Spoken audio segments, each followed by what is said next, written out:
ಎಷ್ಟು ದೂರದಲ್ಲಿ ನಿಂತ್ಕೊಂಡು ಒಂದು 4 ಜನ ಅದು ಕಾಯ್ತಿರ್ತಾರೆ. ಆ ಮಹಿಳೆ ಯಾರು ಅಂದರೆ ಆ NHM ಅಲ್ಲಿ ಕೆಲಸ ಮಾಡೋ ಮಹಿಳೆ.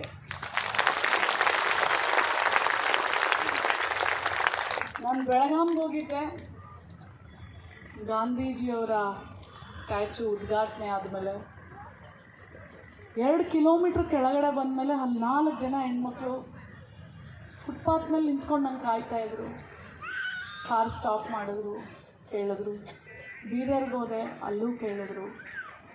ಇವತ್ತು ದೊಡ್ಡ ಮಟ್ಟಕ್ಕೆ ಮಕ್ಕಳನ್ನೆಲ್ಲ ಬಿಟ್ಟು ಮಕ್ಕಳನ್ನು ಕರ್ಕೊಂಬಂದು ನಾನು ಅದೇ ಕೇಳ್ತಾ ಇದ್ದೆ, ರಾತ್ರಿ ಎಲ್ಲ ಹೆಂಗೆ ಮಾಡ್ತೀರವ? ಈ ನಿರ್ದಿಷ್ಟ ಹೋರಾಟ ಮಾಡ್ತಾಯಿದ್ದೀರಾ?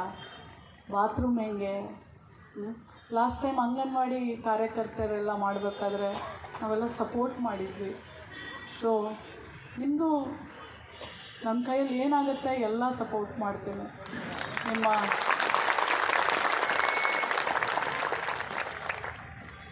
ನಿಮ್ಮ ಬೇಡಿಕೆಗಳೆಲ್ಲ ಆಗಲಿ ಅಂತ ನಾನು ಹಾರೈಸ್ತೇನೆ. ನಾನು ನಾಳೆ ಬೆಳಗ್ಗೆ ಈಗ ನೋಡ್ತೀನಿ, ಹೆಲ್ತ್ ಮಿನಿಸ್ಟ್ರ್ ಏನಾದರೂ ಅಪಾಯಿಂಟ್ಮೆಂಟ್ ಸಿಕ್ಕಿದ್ರೆ ಮತ್ತು ಹರ್ಷ್ ಗುಪ್ತಾ ಅವ್ರ ಹತ್ರನೂ ಸಹ ನಾನು ಮಾತಾಡ್ತೇನೆ. ನಾಳೆ ಬೆಳಗ್ಗೆ ಮಾನ್ಯ ಮುಖ್ಯಮಂತ್ರಿಗಳನ್ನು 11:15 ಭೇಟಿ ಆಗ್ತಾಯಿದ್ದೀನಿ. ಆವಾಗ ಖಂಡಿತವಾಗ್ಲೂ ನಿಮ್ಮದೇನೆಲ್ಲ ಬೇಡಿಕೆ ಇದೆ ನಾನು ಅವ್ರ ಗಮನಕ್ಕೆ ತರುವಂಥ ಕೆಲಸವನ್ನು ಮಾಡ್ತೇನೆ. ನಿಮ್ಮ ಜೊತೆಯಲ್ಲಿ ಯಾವಾಗಲೂ ಸದಾ ನಿಂತಿರ್ತೇನೆ. ನಿಮ್ಮ ಧ್ವನಿಯಾಗಿ ಹೋರಾಟ ಮಾಡ್ತೇನೆ.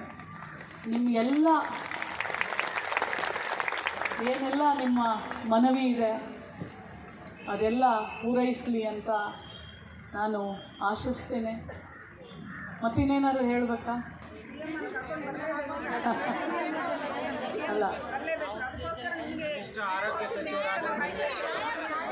ನಾನು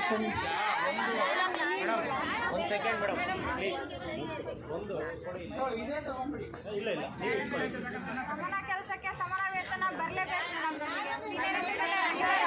ಮೇಡಮ್ ಒಂದು ನಿಮಿಷ ದಯವಿಟ್ಟು.